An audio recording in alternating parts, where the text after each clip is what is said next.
This is the Process Shot. I'm Michael. I'm stuck in a haunted movie theater, and I've seen Robotica Destructiva, a new sci-fi action comedy from director Sam Gaffin. Set in a spacefaring future where killer robots get into unusual but amusing antics, a utopian society is under threat of destruction when its protective device, purported to be able to destroy entire armies, is stolen by a group of ragtag bandits, plunging this city into potential annihilation by invaders. Their only hope? The Destructivas, three warrior sisters kept in stasis for 10,000 years, whose ancient methods of destruction and battle are the perfect tool for this retrieval mission. The only things standing in the way of their expertise and intellect are, well, everybody else in their way. The story gets a bit nonsensical at times, almost openly admitting that it's losing sight of that search and retrieval mission, getting caught up instead in the smaller pieces of the Destructiva's journey. That is a story that has many different segments rather than a stronger narrative through line, but it does come together in the end in a rather surprising manner which makes it all feel purposeful. In a way, it makes up for those sillier elements by making the story less about that mission and more about the adventure itself.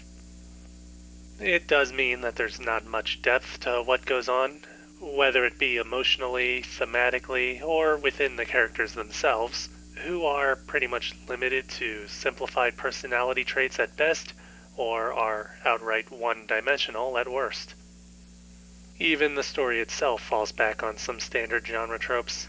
The trade-off with all of this is in the greater amount of comedy and the sheer fun and imagination in each new scene and setting.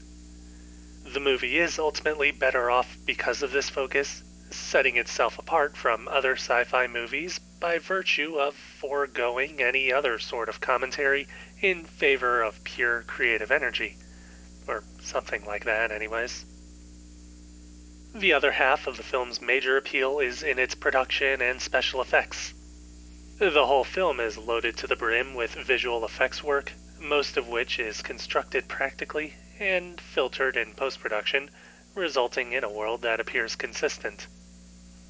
The actual set pieces do seem to be digital, but that's not too surprising given how many different starships and planets are visited. The interior elements might otherwise appear exactly the same were it not for their color design and some other artistic choices. In any case, the fact that there are real props and actors do give the film a unique look, especially when placed against the digital settings, creating a contrast that heightens the artificial nature of the production, but also giving it somewhat of a goofy comic book feeling. Even when the limitations of this approach become a bit too obvious, the movie still has an odd sort of charm that you don't see in too many movies, whether now or even in the past. The end result is something that thrives in this do-it-yourself approach, as well as in its love for this world and sci-fi in general, coming together into a movie that tells the kind of story that the filmmakers had desperately wanted to see.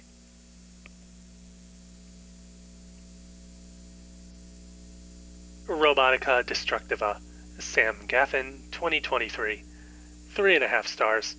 I'd recommend giving it a watch.